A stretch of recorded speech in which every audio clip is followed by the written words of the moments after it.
presented by MRS Music. Sonia Polang pas, Sonia Polang pas. महिमा DJ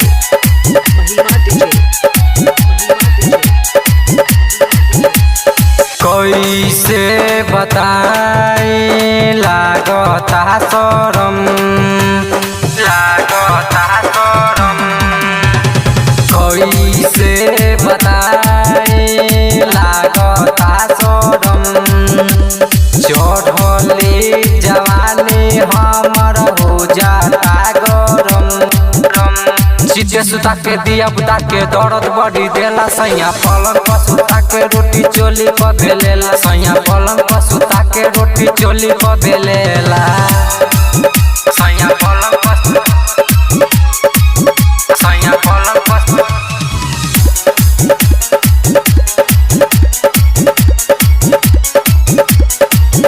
सैया पलंग पर सुता के रोटी चोली पर बेलेला।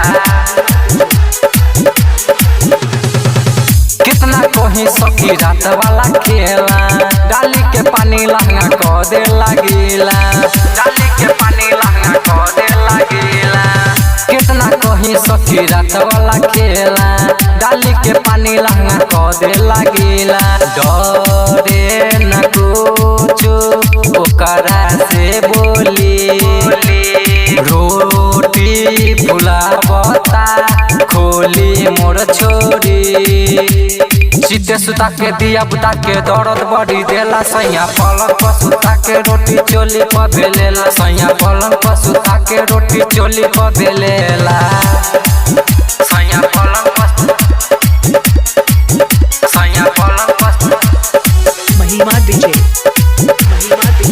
सैया पलंग पर सुता के रोटी चोली पर बेलेला। दिलीप यादव से रही परेशान हो। ढोली पयाटा कर देता जियान हो। ढोली पयाटा कर देता जियान हो। दिलीप यादव से रही परेशान हो। ढोली पयाटा कर देता जियान हो। रोहित राघव कुछो ना बोली। झाड़ दे तलहांगा के भीतर साला झोर। चिते सुता के दिया बुता के दर्द बड़ी देला। सैया पलंग पर सुता के रोटी चोली पर बेलेला। सैया पलंग पर सुता के रोटी चोली पर बेलेला।